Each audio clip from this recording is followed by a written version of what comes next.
So first off, want to welcome everybody to the first episode of Cocktails with Heroes. My name is Max. Sitting right across from me, we have Ryan Patton. Thank you so much, man. Thank you, Max. This is exciting. This is an exciting endeavor to kick off. Yep. And it's all really for a great cause. First, though, Ryan, I want to talk about how we got here, how this whole thing just really came about, right? Because I know people will get to know the story between you and I, but like the thought of putting this all together. Let's talk about that. So in 2010, I'm a co-founder of Honor Flight South Florida, and we started flying our local World War II veterans from Palm Beach, Dade County, and Monroe County to visit their memorial in Washington, D.C., because we built this $200 million memorial in Washington, and less than 5% of the actual World War II veterans have been to this memorial. So I'm part of a small group that actually started Honor Flight South Florida, which is one of 132 hubs across the country. Mm-hmm. So in every single state, essentially, you have an honor flight, flying these veterans that haven't been to their own memorial. So we started flying in 2012, and in Florida, we have veterans from every state.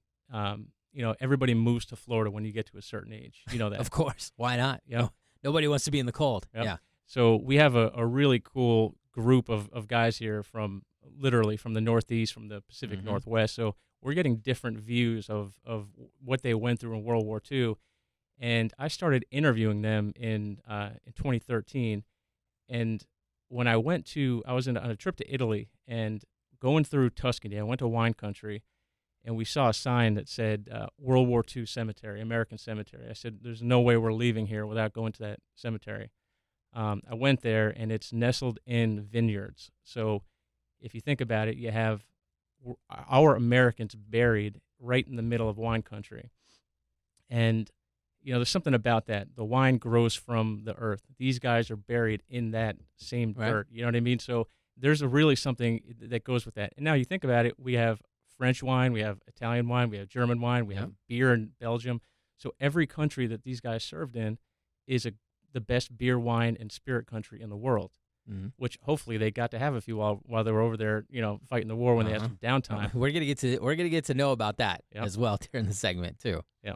So going back off of what you were saying about your service and talking about the honor flight and all that, I was inspired by honor flight and what you guys did. And I remember I brought my dad to one of the dinners though as well, one of the Cocktails with Heroes dinners, and I got to tell you, I mean the stories that I heard. It honestly just brings me to tears. You're hearing, and you'll hear these stories throughout the podcast. I mean, this is only episode 1.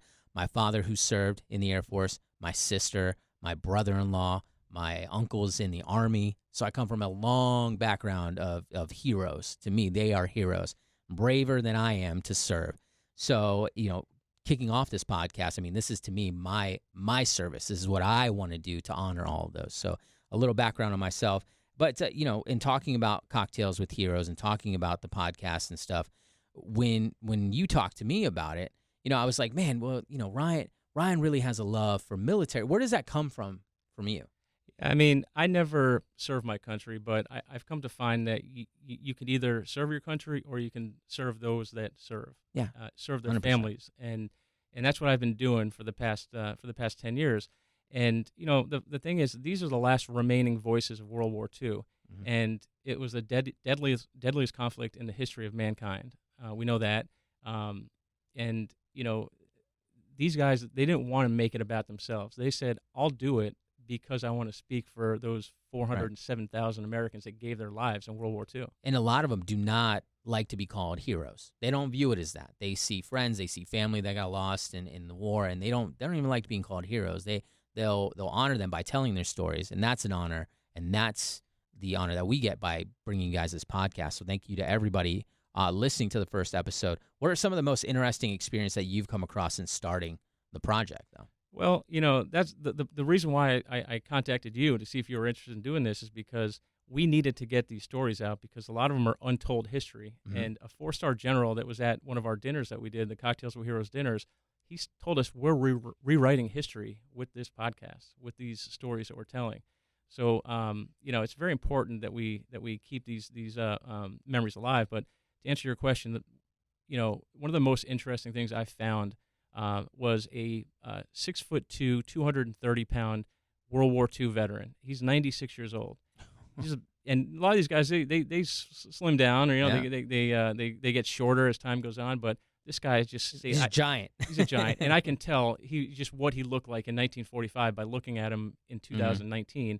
And he was served under General Patton, and he went from Tunisia to Sicily. He liberated Sicily, liberated North Africa, then went to Calabria, where my family is from. So he literally liberated where my family comes from. And then he went up to Napoli. Now, the interesting story about this guy is that he's one of 5 brothers in World War II at one time. Now, you saw Saving Private Ryan, right? 4 brothers. This guy outdid Private Ryan. 5 brothers in World War II at one time. They didn't know where each other were. They were all in different. One was in the Navy, one was in the Army. Incredible. And they had no clue where they were. And he was pushing Nazis out of Italy, going up to northern Italy, about getting on his way to France. They gave him leave in Napoli. So he's sitting in Napoli, walking around town. He hears Mitch, and he says, "Nobody calls me Mitch." He goes, "I'm Sarge. They call me Sarge." So he knew something was cooking. So he turns around. Who does he see? His little brother. So his little brother ran into him in World War II as they were fighting Nazis. One was in the Navy, one was in the Army.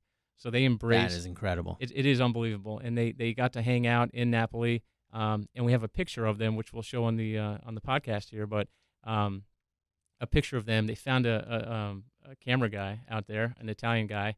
They gave him cigarettes. He took a picture. He developed it, and we have that picture. But the fact that he just ran into his brother in, what are the chances? Right. And we go to movies and we see these types of war movies that have come out, and we just think like, man, how much of this is real? Like how much, how close to reality it is. One thing that we will learn throughout the podcast, there's nowhere near the reality of what you see even in a Saving Private Ryan or any of these movies. No amount of CGI or anything like that will compare to it. Right. But those stories like that give me chills too, because it's amazing. So, we got to get into this. We got Glory Vodka. They are one of the first brands that are coming on board with us to partner with Cocktails with Heroes. And every episode is going to feature a wine or a beer, even a sake, any spirit, right, from the country, from that country's episode. And like you mentioned, these countries that Americans served in during World War II happen to be the best beer, spirit, sake, wine lands in all the world. So today we're going to feature American-made vodka with ties to France during World War II. And tell us a little bit about Glory Vodka. So Glory Vodka is cool. We found Glory Vodka, and we talked to the owners of it, and you'll see the bottle of this. It's a shell casing, and during World War II, they were making vodka in France, and they were liberated by American soldiers. So the Nazis were already in France at the time, and American soldiers liberated them. And as they were leaving, the guy, the vodka maker, said, "I'd like to give you a bottle of vodka." And the American military said, "No, you're not allowed to take that." But at the time, you were allowed to take swords or ammunition or whatever. You couldn't take vodka. You couldn't take vodka. So they said, "You're not allowed to take it." So the guy put it in a shell casing, and hence how if you go to get Glory Vodka, it's in a shell casing. Exactly. That is incredible. Yeah. So we're going to talk more with Glory Vodka. Again, this is the first episode of Cocktails with Heroes. My name is Mac. Ryan Patton is here. We're going to get to know all about Glory Vodka, as well as another amazing guest. A kissing sailor himself will be joining the show. Going to talk about that in just a minute. So, Ryan, I know you enjoyed the Glory Vodka. Maybe grab another glass? Yep. Yeah, okay, all right. We need another glass because we have a special guest. I will tell you, each and every episode of Cocktails with Heroes, we're going to feature a special guest on the show. And we have one World War II veteran from each country episode, right? Every episode, we're going to feature somebody. And although today's episode is just kind of an intro, this is basically the first episode of Cocktails with Heroes. So we do have a special treat for everybody right now listening and even watching. One of the most iconic photos. Wouldn't you say, Ryan, this is one of the most iconic photos in the history? That's what they say. It's the most iconic photo in American history. Yes, 100%. And I remember so many, let me just add this. I remember when I was in college, so many girls actually had this poster in their room. So it does kind of take back some really great memories. It's the Times Square kissing sailor. Now, the picture of the sailor kissing the nurse when Japan surrendered, right? And Ryan, tell us a little bit about the picture itself. So, well, first, when I met Carl, I met him on an honor flight. Carl lives in South Florida, and we happened to fly him on a flight, and I met him, and Italian American like myself, and we had a really great talk, and I said, you know what, I'd like to come over, maybe have a couple of beers with you, and hang out. So we did that, and that was probably 5 years ago. Since then, we've been to Napa Valley, California. We've been all over South Florida, back to Washington. And he's coming to my wedding in April in Mexico. So very cool. He's such a great family friend, and we love him. But the first thing I did when I found out about the kissing sailor picture was I looked it up, and there's 8 kissing sailors, right? And so 8 guys are claiming to be the sailor in Times Square kissing this nurse. Well, there's hundreds of them that claim to be the guy, okay. but eight of them are kind of like narrowed down to 8 people through various police departments, lie detector tests. Uh-huh. You wouldn't believe it. So if there's 8, and the funny thing is one of them passed away about a year ago, and a friend of mine called me up. He said, "Hey man, I'm so sorry to hear about your buddy who passed away last week." And I said, I was drinking Barolos with him last night, and he's right. alive. He's here. But yeah, so that was a kind of controversy. Who is it? And the beautiful thing about this picture, this iconic picture, is that you'll never actually know who it is because you can't do DNA on a picture. Right. But we know. Well, it's more of an institution than it is. This is the guy. Now, some people have actually tried to sue Life magazine, some of the kissing sailors that claim to be the guy, and one of them, and they're all veterans. You know what I mean? So we're not pinning one against the other. But when you look it up and you actually look at each of the kissing sailors and who was the one that verified it? The guy from California, who verified it? His California community. The guy from Northeast, who verified it? Yale University. Right. The guy from Houston, right. The Houston Police Department. So as I'm looking at all this, reading all this stuff about 5 years ago, I said, we'll never know. But that's the beauty about it. And the best thing about Carl is that, when you're on the picture of the most iconic snapshot in the history of America, you can use that to gain notoriety, to gain money, to gain whatever. This guy's passed out over 25,000 pictures. He's paid for every single one himself.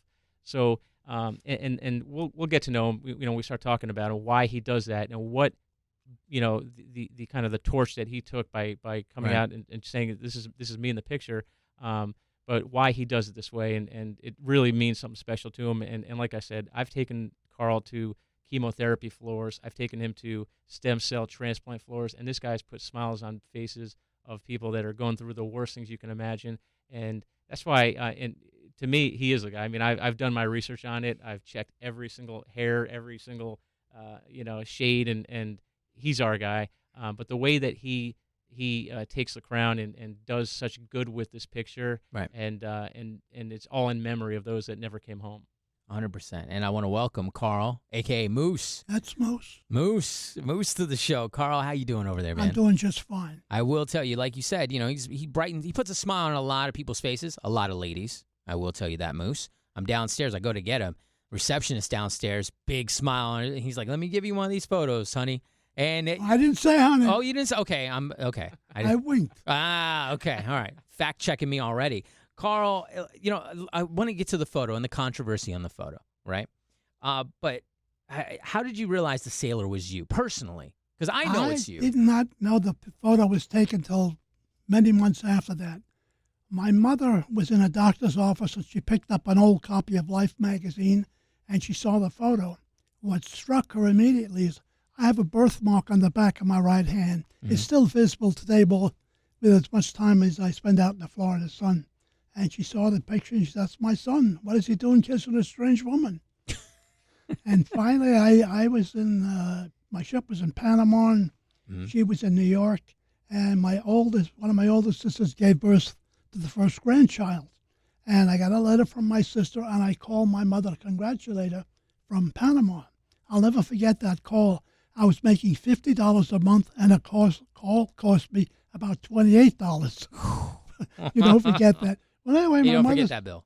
My mother said, I was in a doctor's office and I saw you kissing a strange woman. Don't you know if you kiss strange women, you'll get a disease? I said, what are you talking about, Mom? yeah, you kissed this woman. She was a nurse and it's on the magazine. Mom, how do you know it's me? You're my son, and I know it's you, and that's it. I don't want to hear another word. So we got home several months later. We went through the whole thing, and yeah, that's me, Mom. I had a few drinks, and walk us through this, though. I mean, I can't imagine. We see the photos, like Ryan and I. We see these photos of Times Square and how New York is or was during that moment. Walk me back through your memory on like what it was as you're walking down the street. Like, what do you see? Like when you relive that moment. Well, to begin with, I was very, very happy with the end of a terrible, horrible war. I mean, you can't, unless you lived through it and saw your friends, guys you grew up with, never came home. What it did to their families, the parents that they left behind. I mean, it was just tragic. And now this war is over. It's a terrible, horrible war. It's over.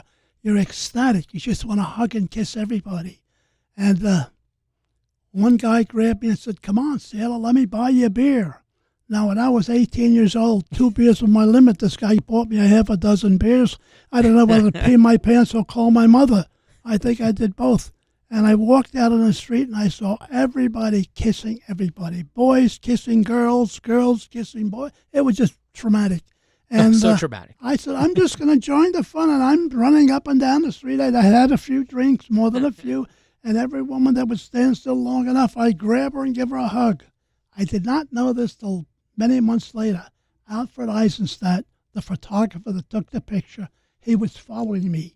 He had a little box camera with black and white film because color film was not yet perfected. And he said, I'm going to follow this crazy sailor in that dark blue uniform.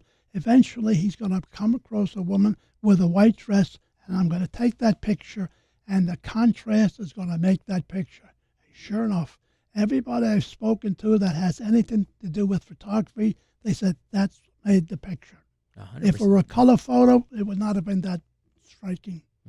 Yeah, we're looking at the photo in the studio, and I will tell you, I mean, that is the most iconic photo in American history. Honestly, Yes, there are many, many guys who claim to be the sailor, and if you were in the service that day and you had a uniform on and you were on Broadway and 42nd Street, and you didn't get kissed, you had to be very ugly. So and there's a lot of guys live, some guys still alive, some are dead, who still think to this day they're the sailor. Bet they're not. I know I'm the sailor. I remember it. And I was just looking at this picture again. That was taken 50 years after the original photo. Mm-hmm. Brought the memory right back again. And you remember every single moment. Well, most of it. Some of it. Some of it I don't want to remember. Those are the beers right there. Yeah. You go all around the world putting smiles on faces for everybody. And I mentioned before, you're downstairs, you're giving, and you're giving these autographs away for free, the photos for free. Up to now, I've given out over 40,000 40,000 copies. So I pay for them myself. I don't mind paying for the picture, but when I get letters from Shanghai, China, could you please send me a picture? Yeah. You know how much a stamp is from here in Shanghai? I hate to turn them down, but well, what has the experience meant to you personally? Oh, I don't know. What did it mean to me? I just happened to be in a place at the end of a terrible war where everybody was happy until it finally hit you. You know, the boys are coming home. Not all of them came home. Every time I look at that picture, I think about 6 of my dearest friends, 6 guys I grew up with, never came home. Never came home. Guys 18, 19, 20. We were kids, Sad. And Carl, one of them was Joe Toscano, right? Joe Toscano. Tell us about Joe, yeah. Well, let me tell you about Joe Toscano. This particular day in the August, on the 24th, 25th, when the war was over, I'm on Broadway and 42nd Street, and I called my mother earlier, and she said, well, you come home. So after I sobered up a little bit, I took the subway back to I lived in the Sheepshead Bay section of Brooklyn. And the Sheepshead Bay section of Brooklyn, they called it a working class neighborhood. It was a poor neighborhood during the Depression. And I started to walk towards my house, which I lived a couple of blocks away from the station. and I passed Joe Toscano's house. Now, during World War II, if you had a member of your family in the military, you'd put a flag in the window with a star. If there was 2 or 3 members, there'd be 2 or 3 stars. Sadly, if that person was killed, they would replace the blue star with a gold star. And I passed Joe Toscano's house, and I saw a gold star. I thought, that's impossible. I got a letter from him 3 or 4 months ago. You know, when you're in the military during the war, by the time a letter gets to where it's originally being sent to, it takes a long time. Right. I said, something's wrong. I went over, I banged on the door, no answer. Ran around to the back, no answer. And I'm terrified, and I run home. Ma, something's wrong. I passed Joe Toscano's house, and there's a gold star. She said, sit down. Well, 2 guys I already knew about. 2 guys I knew, and she mentioned 4 guys. Never came home. Guys I grew up with, played stick ball with, lied about the girlfriends we didn't have, had our first beer together. Guys never came home. So this really means something to me, this flag, and the gold star. And getting back to Joe Toscano, the reason his memory is so vivid with me, he lived right down the same street I did, the end of the block. Time went on, maybe 7 or 8 years after the war was over. I get married. I'm married, and I moved into my mother's house. It was a big house. And my wife at the time didn't like being alone at night. I was a cop, and many times I had to work at night. And she wanted to move closer to my mother. So my mother says, why don't you move into our house? So every day, on a nice day, I would be sitting in front of my house with my daughter, Marie. Marie, my little baby girl, is now 60 years old. She's still daddy's little girl. And I'm sitting in front of my house, and my daughter's in the carriage, and I'm rocking her. Mrs. Toscano walks by, old black morning dress, still wearing Joe's Purple Heart on her dress. She comes over, and she looks at me. Oh, Carla, how are you? Is this your baby? Yeah. She says, can I pick her up? I said, okay. And she picks my daughter up. You know, if my Joey was still alive, maybe he'd have a little girl like this. Could I take your baby home tonight to sleep with me? I said, I didn't know how to say breastfeeding in Italian. Right. And I said, Mr. Scana, my wife has to feed the baby tonight, otherwise you could have the baby. But I'll never forget that day. She walked away in tears. She died shortly thereafter. But, you know, even though the war was over, there are still these horrible memories that you can't get out of your mind. And that's one thing I'll never forget. And my daughter, here's Mrs. Toscano. She's picking my little baby up. Maybe my Joey would have a baby. Give me back my baby. And I mean, taking a breath from that, I mean, you going around and cheering people up. I try. You know, you do. You bring a light to the room. I think that's an honor to Joey, and that's what you do. Yeah, a lot of people say to me, you're not the guy, you're not that old. I'm 94 years old. You don't look 94. Because I drink good rum.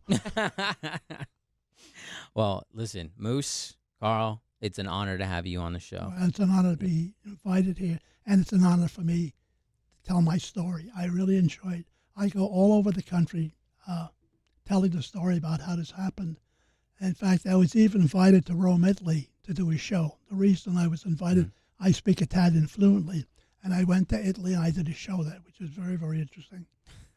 Well, listen, stamps to Rome, Italy, those cost money too. And I know you're paying for stuff out of pocket, so we appreciate everything. 40,000 autographs. I've got the receipts. Yeah, keep those receipts. You got to keep those receipts. Write those off on taxes. Yeah. But I mean, compared to the amount of pictures and the money that you've personally spent, the amount of smiles and the story that you tell and the honor. All right, it's an honor to have you on the show. Thank you so much, Carl. The honor's all mine. So, Cocktails with Heroes. Thanks again for listening to the podcast right now. Again, my name is Mac. Ryan is here, and we're going to get to our special guest in just a little bit. But right now, we got Adam, and we mentioned before, every episode is going to feature a wine, beer, sake, or spirit from the countries, that country's episode. All right, and you know these countries that Americans served in during World War II happen to be some of the best beer, spirit, sake, and wine lands in the world today. We're featuring an American-made vodka with ties to France during World War II. Ryan, tell us a little bit about Glory Vodka. Yeah, so Glory Vodka has been doing such incredible work in the community. They hire veterans, and they do a lot for the younger veterans that are transitioning to civilian life. And I met them, when we started this whole podcast, and I said, you know what, they'd be perfect to be on an episode. This is American-made vodka by people with connections, like you said, from France. And the fact that when you look at the bottle, it's the coolest vodka bottle you'll ever see, and it's such a cool piece to have above your mantle on your bar. But it's actually a very high-end vodka, too. So I'm going to let Adam take over from here and tell us a little bit about it. Yes. Adam, welcome to the show. Appreciate you joining us. Thank you for having me. Let's talk a little bit, or a lot, about Glory Vodka. You can tell I've had a little bit. Show everybody, because I know we're rolling video on this too. Show everybody the bottle, and let's talk about the bottle too. Yes, absolutely. So first, I'll tell you the story about the bottle, why we have this shape. So the great grandfather of my business partner, during World War II, the GIs were the people who liberated his city, and actually he had a distillery at the time, and he wanted to thank them. His spirit that he was producing, but we were in a post-prohibition period where the American GIs could not bring back liquor from Europe back to the U.S. So what they did is that they decided to put them in bombshells to sneak them back to the U.S. during that period. So that's kind of the tribute we did for the shape of the bottle. And in terms of aesthetics, we realized that today there is no real entertaining vodka.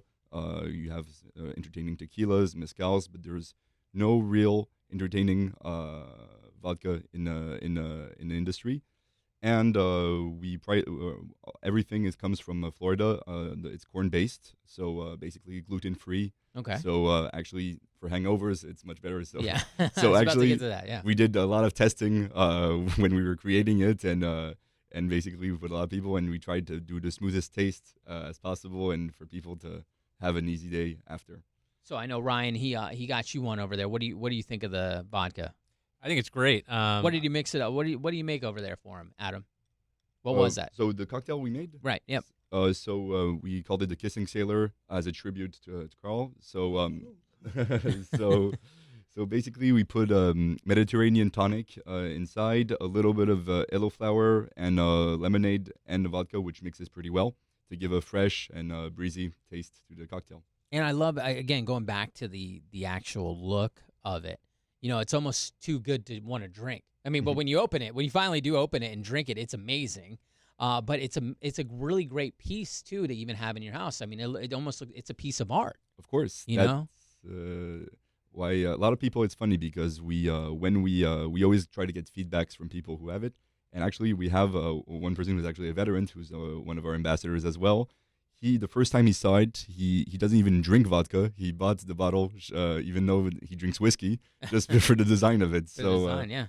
Let's talk a little bit about that too, because you mentioned, or Ryan mentioned, that you're a company that hires veterans. Yes, absolutely. Yeah. So, and was it? It was kind of like hey, this is easy to do. This is the story behind the vodka. Why not hire veterans? Is that kind of? Of course. So because our positioning right now is of course to be the first American premium vodka, because most premium vodkas that you have are not American made. They're usually either Russian or French or Eastern European. But today there is not one premium American vodka that stands by. So we wanted also to do a design and that reminded us also about the connection between the U.S. and France, and especially we created this cap, which is actually the first bottle where you can actually have an exact 2-ounce shot with the cap. Very smart. And for the veterans, we decided that we wanted to, since we're taking the symbol, we wanted to give back to the veterans who liberated our country. So we decided that as a philanthropic idea to reinsert veterans who were wounded in the job societies, whether there can be ambassadors, salespeople, or even now at the distillery, we're hiring 2 veterans at the distillery. Very, very cool. And again, Glory Vodka, you want to look out for that. Ryan, anything else you want to add to this? Yeah, I mean, well, first off, where can we buy this vodka? Pretty much everywhere in South Florida. Right now we're local. So you can find it in any major liquor store, anywhere in from Miami up to Port St. Lucie, basically. And now we're expanding. Actually, we since we started the company just a little bit over a year ago, we're now with a new distributor. We're going to be in 40 states. So and soon in duty free. So right now in Florida, it's just in South Florida, or you can order it online. Very, very cool. Awesome. And I did want to ask you, people, they have the mentality of when they go to France, the waiters hate us. That's what That's always just hear Paris. this. Yeah, always I'm hear going, this. That's just I'm going to Paris. France in June, so give me the heads up. So I just want to tell you, France and Paris are completely different. Because I believe if you go in the south of France, people are much more warm, much more. Parisians, it's like New Yorkers in the U.S. They have their own identity, and waiters can be a little bit. When you're used to American service, it's true that when you go to Paris, people can be a little bit arrogant, but it's getting better. It's getting better with tourism. But the if you look to your right here, you'll see on that sign it says there's it shows all the Americans that are buried in those countries. And in France, this isn't the France episode, but we have somebody here from France, and I've come to find that French people are so appreciative. The grandchildren, the great grandchildren, they're keeping the spirit of these men alive. Absolutely. These veterans alive, and I think it's just such a great brotherhood we have, America and France. Of course. So you hear these stories. Oh, they're so mean to me when I was. That's not the case. It's just Paris and waiters, basically. But if you go anywhere else, and actually, most French people embrace the American culture. As soon as there's anything American that comes to new to France, people just jump on it. Believe it or not, for the first time they opened. This is just a little bit cliche, but they opened a Burger King chain in France. There was never Burger King ever in France until 3 years ago. When it opened, people were in line just to go there. So it's anytime there's any novelty that's American, they go. And also, even you see in education, almost every single French college now wants to create partnership with American universities for people to send their kids in the U.S. for them to have a taste. And even Florida and France have a specific relation where now, for instance, if you're French and you come to Florida, you automatically get a driver's license if you have a French didn't license, know that. and vice versa. If you're Floridian and you go to France, Wow. you give you a French driver's license. You gotta get your license. I'm going to go get a license just to Yeah. stand in line. Might be shorter than Burger King. I don't know. But make sure you guys try Glory Vodka. They can find you on social media. Absolutely, yeah. You can follow us on Instagram, Glory Vodka Official, and we always put news almost on a daily basis, and we'll keep you tuned for all the novelties coming very soon. Very, very cool. Thank you guys so much for joining the show. Or thank you so much for joining Thank the show. you for having me. Thank you. So on every episode we're gonna have the superintendent of a cemetery in one of the countries where Americans are buried from World War II, and there's 8 of them. Some of them, the biggest one has over 53,000 Americans buried there. If you can imagine that, 18, 19, 20-year-old kids, 53,000 Americans buried in the Philippines. 28,000 buried in France alone in 4 different cemeteries. Italy's got 2 of them. Belgium's got 2 of them. Netherlands has 1. Luxembourg, Tunisia. So, one of the reasons for us doing this podcast was so people don't forget what these people did. You look at World War I. I can probably ask 50 people. They don't know when it was. They don't know, what happened, who's buried, where they're buried. But World War II, these guys are alive. They're living, voices, and that's why we're getting them on this show. And having the superintendents from the cemeteries is pretty spectacular, because when I've been to 5 of them, and in 3 different countries, and when I went there, the superintendents told me stuff that I wanted to hear. They said the most famous soccer players in Italy go to the cemetery. They bring their children, they bring their friends and their families, and they teach them that these Americans came here and they freed our country, from Nazi control. And the superintendent gave me all that information where I never would have known it. So I thought, we should probably have to keep the voices as strong as possible of those guys that never came home, have these superintendents come on every show for every country that we do. And, for the first episode, we have Mike Knapp, and Mike is from the ABMC, the American Battlefield Monuments Commission. So Mike, you there? I am, yes. Hey, how you doing, Mike? Thanks again for joining us. Oh, thanks for having me.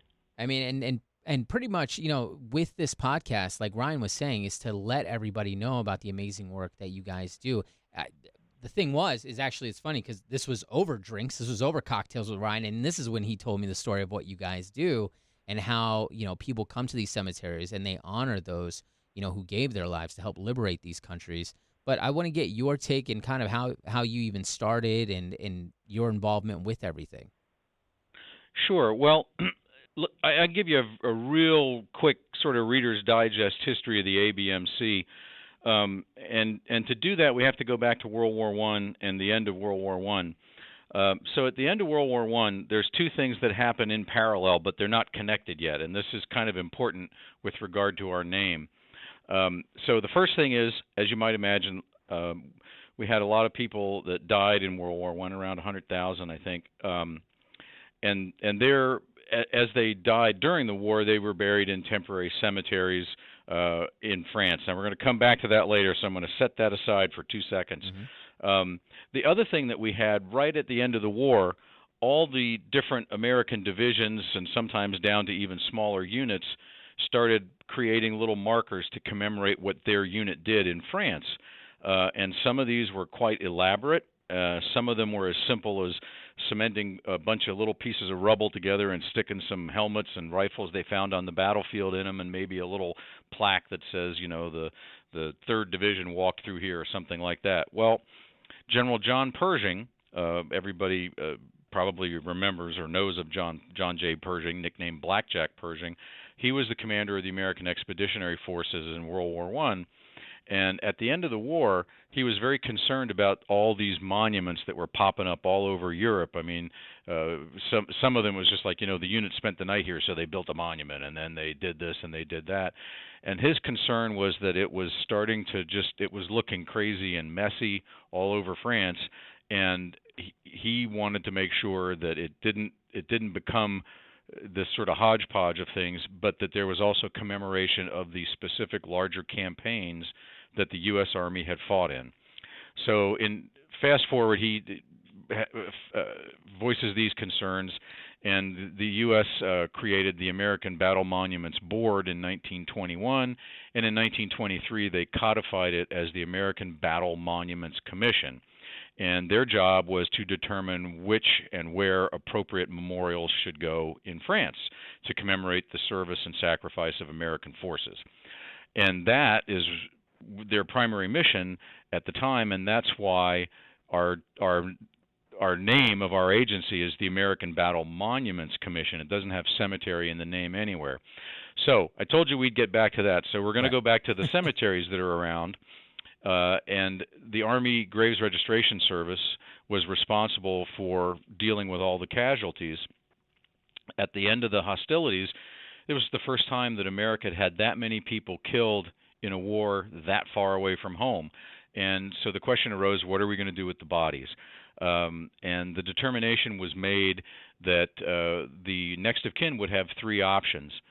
They could have, at government expense, the remains of their next of kin, or their loved ones rather, returned to the United States for burial in a private cemetery, or they could have at government expense the returns of their loved ones to be buried in a national cemetery like Arlington National Cemetery, which has a large World War I section specifically made up of World War I veterans, or not veterans, but the casualties of the war.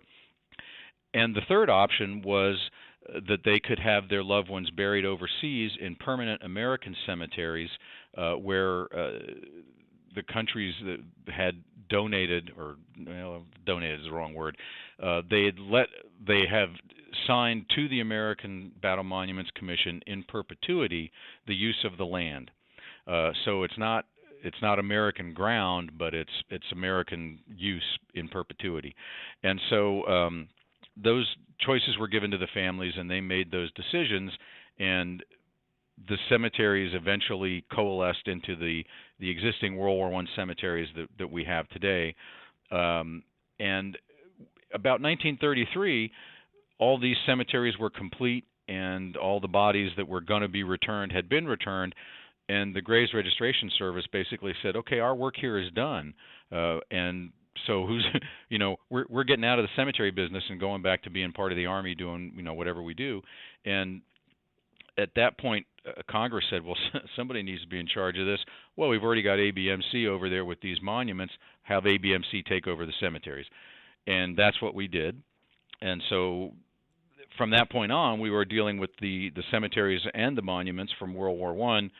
World War II happened, and it was a logical decision at the end of hostilities in World War II that we would do the same thing, and they used basically the same methodology. So the families had the same options to either have their loved ones' remains returned to the States, or they could be buried in the permanent cemeteries in Europe, and that's kind of where we are. So that's kind of our origin story in a nutshell.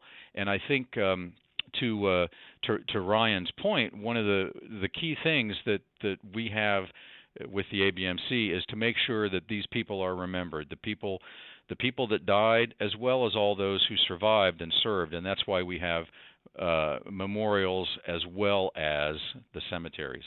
So there you go. There's the Reader's Digest version of it.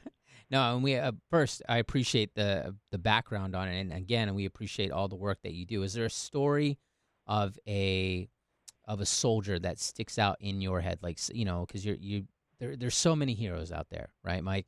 Yeah. And you tend to have one story, or somebody might even told you about it, that just sticks with you, and it even helps you with your work. You know what I mean? It helps you as fuel to realize this is what I'm doing. It's all for amazing cause.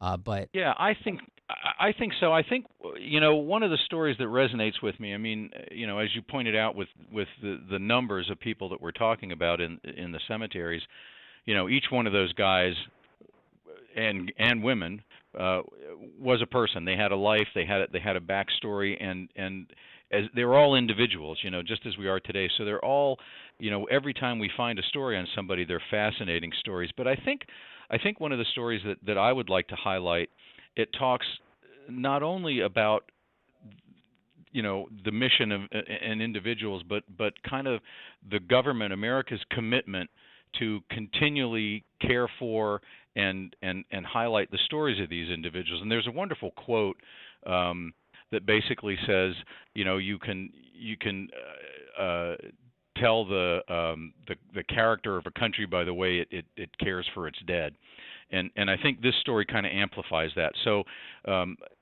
it's a story of two brothers, the Pieper brothers, who were both in the Navy in World War II. They were both, I think, radar men, and they were assigned to the same ship, and their ship was, I think, one of the LSTs that was involved in the landings at Normandy. So the Pieper brothers were both serving as radio men on the same LST, a landing ship that was delivering supplies to Normandy, and on I think about the 6th of June, not the 6th rather, excuse me, D+6. So not exactly the initial D-Day, but within that first week. Their ship was bringing supplies and men in to the landing beaches, and it struck an undersea mine that had not been cleared, and there was a huge explosion, and the ship sank. In the course of that, both brothers were killed, and when they found a lot of the casualties from the ship, they found one of the brothers, and he was identified. He was buried in a temporary cemetery at Normandy, and ultimately was buried in what's now the Normandy American Cemetery, and was identified. His brother, and these guys are twins, his brother's remains were later recovered, but they were not positively identified at the time.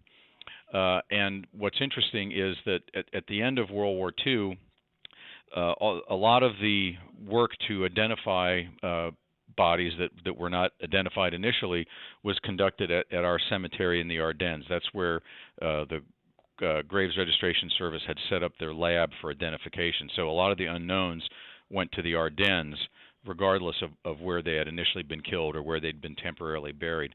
So the other Pieper brother was at the Ardennes. Well, we took care of him buried as an unknown under one of the unknown headstones for all those years, just like his brother was under an identified headstone. And the Department of Defense, the agency that's been working to identify unknowns, had been working on that case. There was a lot of evidence that pointed to his remains, the unknown brother's remains, to being him, to actually being the other Pieper brother. And so through their process that they did, they were able to check DNA records, and they ultimately identified him and found that that was in fact him.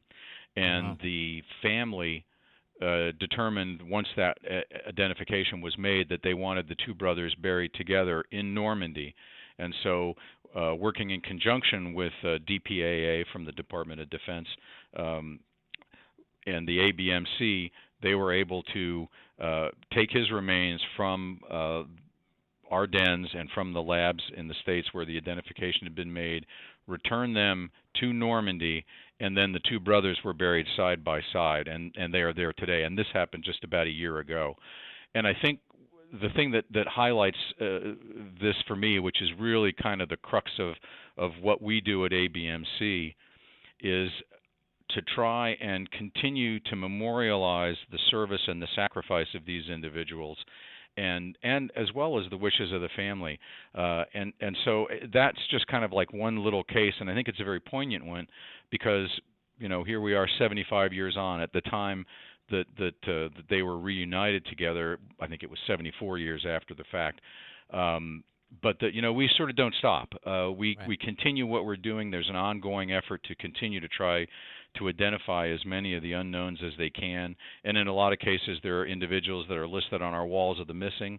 And whenever they've recovered or identified, then we place a rosette there, which denotes the fact that they have been recovered. So, in addition to what we like to say, keeping the headstones white and the grass green, there's a lot of other work that goes on, and in conjunction with a lot of other government agencies as well as the Department of Defense. But those are the kind of missions that all of our employees support, and it's that sort of 24/7 day-to-day caring, and that shows up just in the way that the cemeteries are kept, the condition, and the way that they're treated. These are all kind of sort of sacred places, if you will.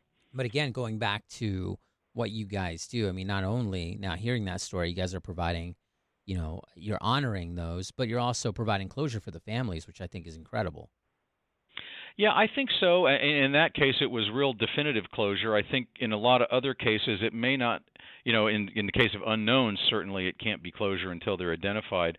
But I think also, and this came out even right after both wars, that a lot of families, when they would visit or see pictures of the cemeteries, it gave them a sense of relief almost, if you will, to see that it wasn't, they weren't left alone in some little cemetery where nobody went, but they were essentially enshrined along with their comrades, with the men and women that they fought alongside, regardless of rank, regardless of race, regardless of service, all together in one place, and sort of indicative of not only the cost of freedom, but the America's commitment to its allies and to the world, frankly. So, yeah, I mean, it's kind of an ongoing thing, and it doesn't really ever stop. Well, we appreciate all the work that you do. Brian, you want to add anything? Yeah, Mike. So, I've been to 5 of these countries where World War II veterans are laid to rest, and I was essentially going on vacation to these countries, and the first one was Italy. And when I saw the sign that said Florence American Cemetery, I said, "We're going to that cemetery. There's no question about it. We have to go." And I think I was with 8 people. We all went, and they said it was a highlight of their trip. And I think that we should, we go on vacation to Europe, Americans, all the time. We go to France. We go to Netherlands. We go to Belgium. We go to Italy. And I think we all should make it a point to get out to these, it's not American land, like you said, but our flags are raised high. all these Americans are buried there. In some cases, you see 28,000 Americans buried are on the Wall of the Missing in France.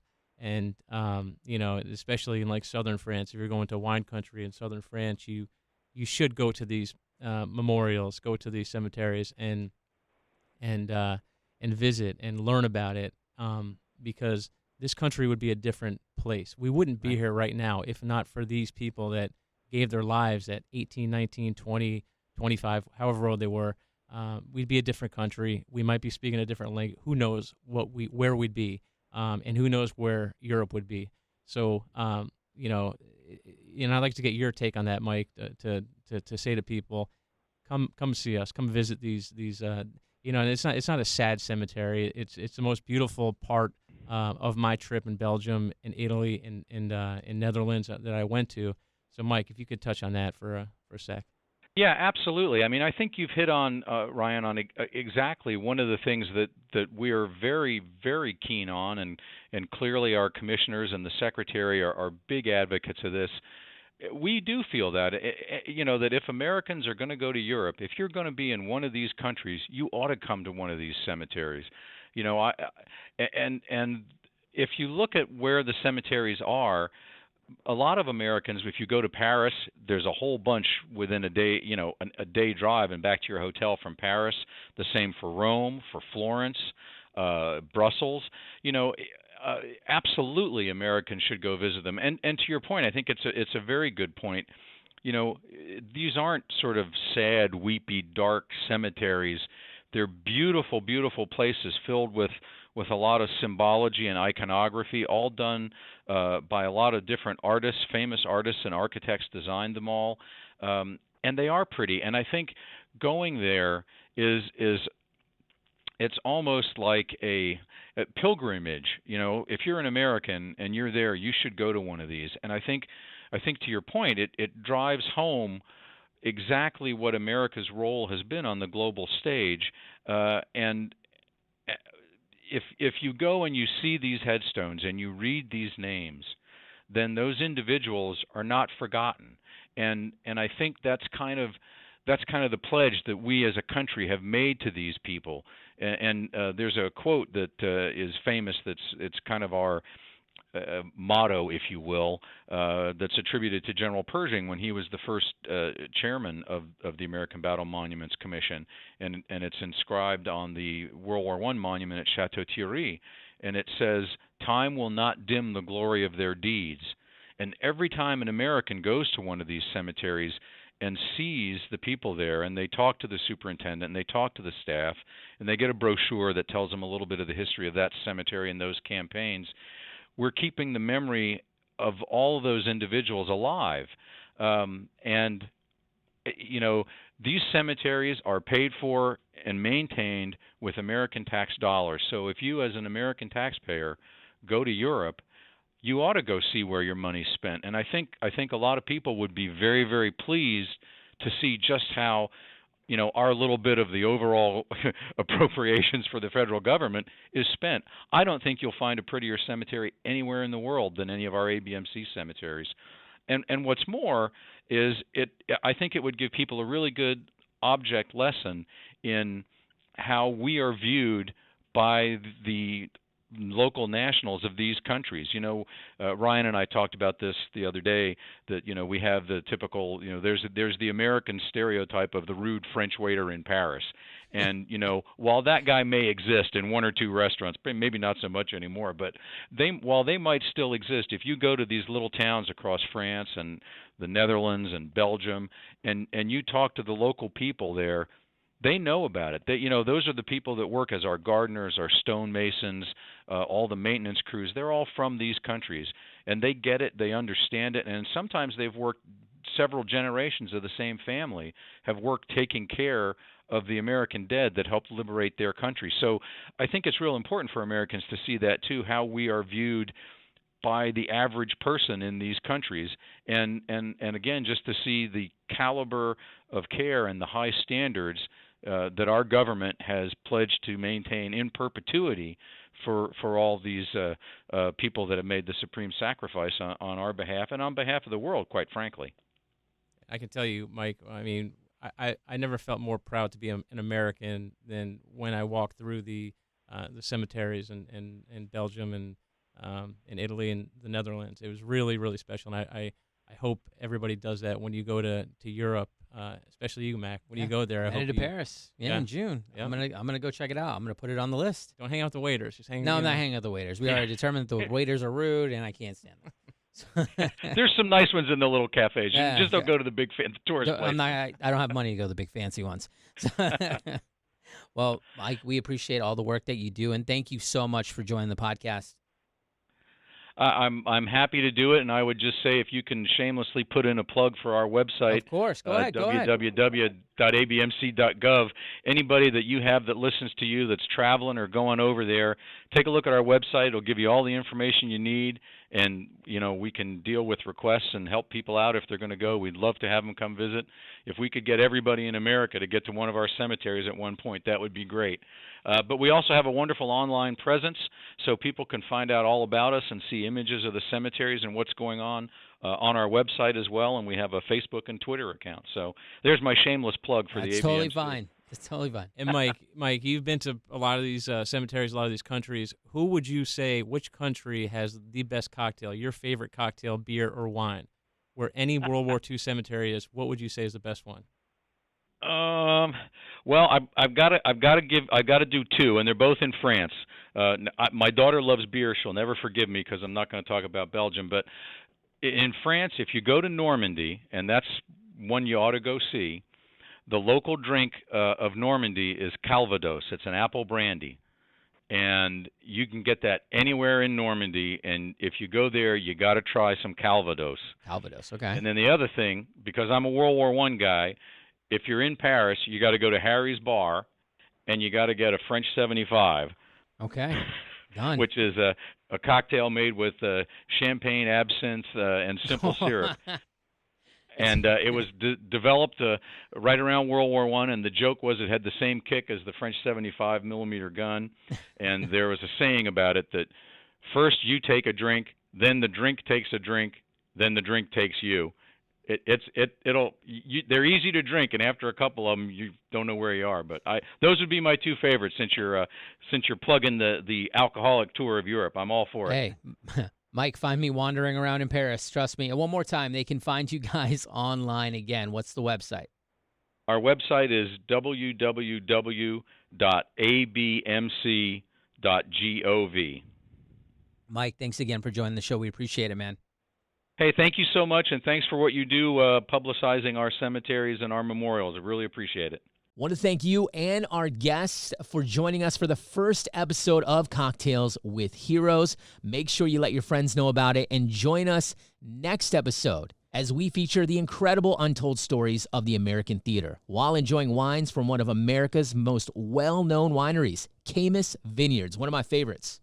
Again, my name is Mac, and on behalf of Ryan and the rest of the team, thank you for listening, and we'll see you at our next episode, The American Theater. Join us now as we raise a glass and say thank you to all of those brave men and women. This is Cocktails with Heroes.